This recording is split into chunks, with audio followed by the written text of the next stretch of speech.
Hello everyone and welcome to Movie Review UK. My name is MJ and today we are going to be reviewing Justice League, the highly and hotly anticipated new movie from Zack Snyder with a little help from Joss Whedon.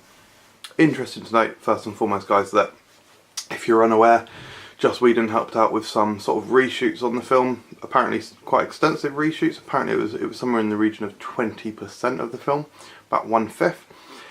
Because due to a personal tragedy that Zack Snyder suffered in the process of actually making the film. So, this is Justice League. This is the coming together of the DC superheroes to come together to fight the forces of evil. So, of course, you've got Wonder Woman, which was also the last film that came out. You've got Batman, you've got Superman. Not really a spoiler, guys. He's on all the posters, and yeah. Flash, Cyborg, and Aquaman. So yeah, they come together and shit goes down, doesn't it?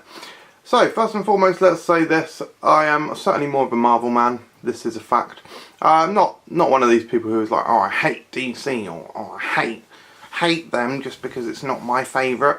I love DC, I love Marvel, but in terms of the films, my preference is certainly the Marvel Cinematic Universe films. I don't think any of the DC films have stood up to that sort of quality yet. Even Wonder Woman, whilst I thought was a great film and I did love it, it doesn't have the same sort of sprinkling, the same flavour, the same feel and the same magic that I personally get from the Marvel films. That being said, I was really looking forward to Justice League because it is a massive film, it's a massive concept. All of these huge heroes, you know, all of them are big enough heroes to hold down their own films, which we have seen, i.e. Wonder Woman, and they're finally coming together, which is great. Of course, we have seen a sort of a preview flavour of what that looks like in Batman vs Superman, but they come together here for the first time as a union. Yeah, so the film could have been overly bloated, it could have been really long, and in fact I believe the running time was under 2 hours when they initially submitted it, but then the DC executives asked for it to be at least 2 hours long. I think the length is actually really good, and I will say this straight away, I really enjoyed it. I really did enjoy the film, and I definitely think it's very solid. I think it's got a hell of a lot of problems, but none of them were so massive that they actually detracted from the film or took away any of my personal enjoyment.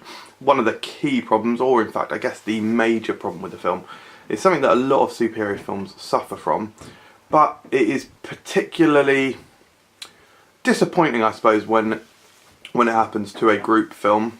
It's particularly something like a lot of the ilk of Avengers, or in this case obviously Justice League, and that is that the villain is very weak.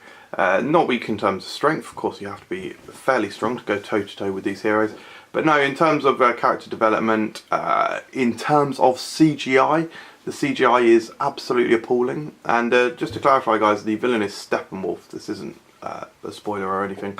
The villain is Steppenwolf, a character that I'm not particularly familiar with. I'd say he's quite a... I mean, I've literally not read anything with him in the comics. With him in the comics, so do with that information what you will. However guys, even such an atrocious villain did not take away any enjoyment from the film for me.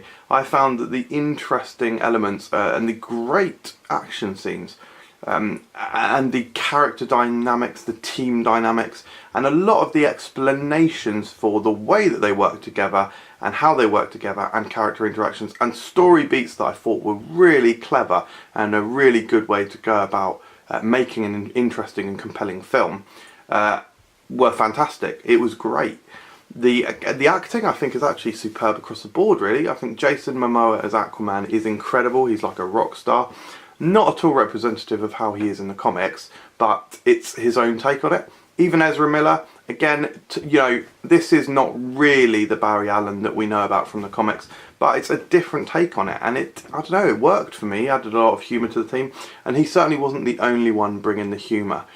It was a very amusing movie in several places. In fact, I think there were a few key scenes where it was outright hilarious, which is fantastic. Yeah, great combination of characters, and they did, the character interactions were great. Gal Gadot as Wonder Woman, for me, she sort of steals the show. Her action scenes are the best, She's the coolest, she's upstanding, but it's not that, I don't think that she stole the show so much. You know, each of them are so good, and so I really enjoyed it from that aspect. So yeah, like I say guys, there are other bad things to it, not just the villain. It's a little bit messy, it's a little bit all over the place, and it's somewhat cumbersome to have to introduce so many characters. So Aquaman, Cyborg, Flash, these are all characters that we're getting introduced to, even Steppenwolf. So it does make the first half of the film a bit clunky and a bit, you know, getting the chess pieces into place. You sort of do expect that, but usually when we look at something like Avengers, all of the pieces were almost already in place anyway. You know, we'd already been introduced to almost all of the characters, apart from maybe Hawkeye, who we only got sort of a brief glimpse at. But even so, most of the stuff was there. But anyway, I digress, guys. I really enjoyed Justice League. It's got some really tremendous action scenes. It is dynamic, enjoyable, there's cool gadgets, decent interactions, and it's very funny. Yeah, thoroughly enjoyed it. I give it 7 out of 10. Thank you very much for watching. I hope you enjoyed this video. If you're new to Movie Review UK, please consider subscribing for more. Cheers.